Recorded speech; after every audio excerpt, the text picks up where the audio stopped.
Dear students, in ESE Unit 4, our next topic is biological energy sources, यानी biology से related energy sources हैं ये। Bio energy is a renewable energy created from natural biological sources. Bio energy एक renewable energy है जो कि natural और biological sources से क्रिएट होती है, पैदा होती है। Many natural sources such as plants, animals and their by products can be valuable resources.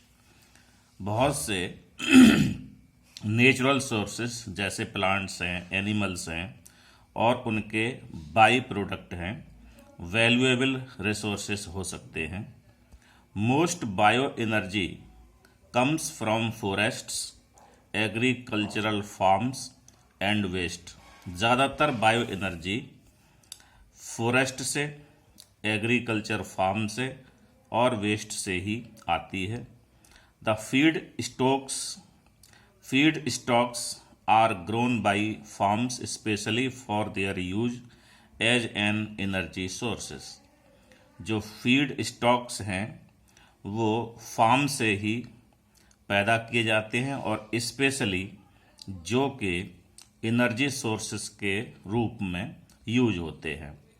Common crop include starch और sugar based plants like corn और शुगर केन। जो कॉमन फसलें हैं उनमें स्टार्च और शुगर केन बेस्ड प्लांट्स जैसे मक्का या फिर गन्ना शामिल होते हैं। Organic materials containing bio energy are known as biomass. यहाँ पर बायोमास डिफाइन हो रहा है। ऑर्गेनिक मटेरियल जिनमें बायो एनर्जी होती है उन्हें हम बायोमास कहते हैं। There are two main forms of biomass. यहाँ पर बायोमास की दो मुख्य फॉर्म होती हैं। पहला होता है रॉ बायोमास।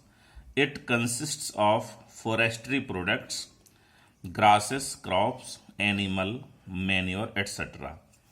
पहले टाइप के हैं रॉ बायोमास जिनमें शामिल हैं फॉरेस्ट्री प्रोडक्ट्स यानी जंगल के प्रोडक्ट, घास, फसलें और एनिमल खाद इत्यादि।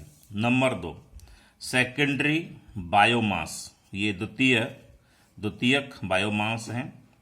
It is a material that comes from raw biomass but has undergone significant changes. ये वो मटेरियल हैं जो कि पहले वाले टाइप से ही यानी रो बायोमास से ही आते हैं, लेकिन इनमें कुछ सिग्निफिकेंट चेंजेस हो जाते हैं।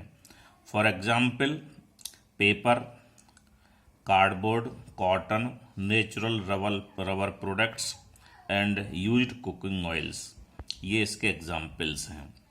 Biomass is used for cooking, heating, transportation जैसे ethanol and electric power products. Biomass का यूज कुकिंग के लिए यानी खाना बनाने के लिए, हीटिंग के लिए, ट्रांसपोर्टेशन के लिए और इलेक्ट्रिक पावर प्रोडक्शन के लिए किया जाता है। The following processes are used for the biomass conversion to energy और टू बायोफ्यूल्स। बायोमास को एनर्जी या बायोफ्यूल्स में कन्वर्ट करने के लिए निम्नलिखित प्रोसेस यूज किए जाते हैं। पहला है डायरेक्ट कंबंशन यानी सीधा दहन। कंबंशन कहते हैं दहन करने को या जलाने को। Burning in presence of oxygen to produce light and by products is called combustion. यानी बायोमास का बर्निंग, सीधा बर्निंग ऑक्सीजन की प्रेजेंस में प्रोड्यूस करता है जो कि लाइट और बाई प्रोडक्ट को, इसी को हम कंबसन कहते हैं। Number 2, thermochemical conversion. ये थर्मोकेमिकल कन्वर्जन क्या है? This process converts the biomass and its residues to fuel, chemicals and power using gasification and pyrolysis technologies। यानी कि इस प्रोसेस के द्वारा हम बायोमास और उसके रेजिड्यूज को फ्यूल्स में केमिकल और पावर में कन्वर्ट करते हैं, जिसमें हम यूज करते हैं गैसिफिकेशन को या फिर शोधन तकनीकी को। एक एग्जाम्पल लेते हैं, biomass plus oxygen is equal to CO यानी कार्बन मोनोऑक्साइड प्लस H2 यानी हाइड्रोजन प्लस हीट। और एक और इक्वेशन है, biomass in presence of H2O plus heat, तो बनता है हमारा CO प्लस H2। और आखिरी प्रोसेस है थर्ड, बायो केमिकल कन्वर्जन।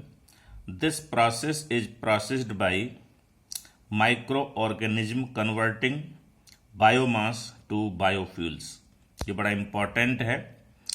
इस प्रोसेस में माइक्रो ऑर्गेनिज्म की सहायता से बायोमास को बायोफ्यूल में कन्वर्ट किया जाता है। ये माइक्रो ऑर्गेनिज्म बड़े छोटे छोटे जीव हैं, सूक्ष्म जीव। This is a slow process and takes place at low temperature.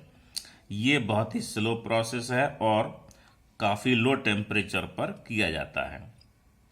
The principal conversion process is fermentation.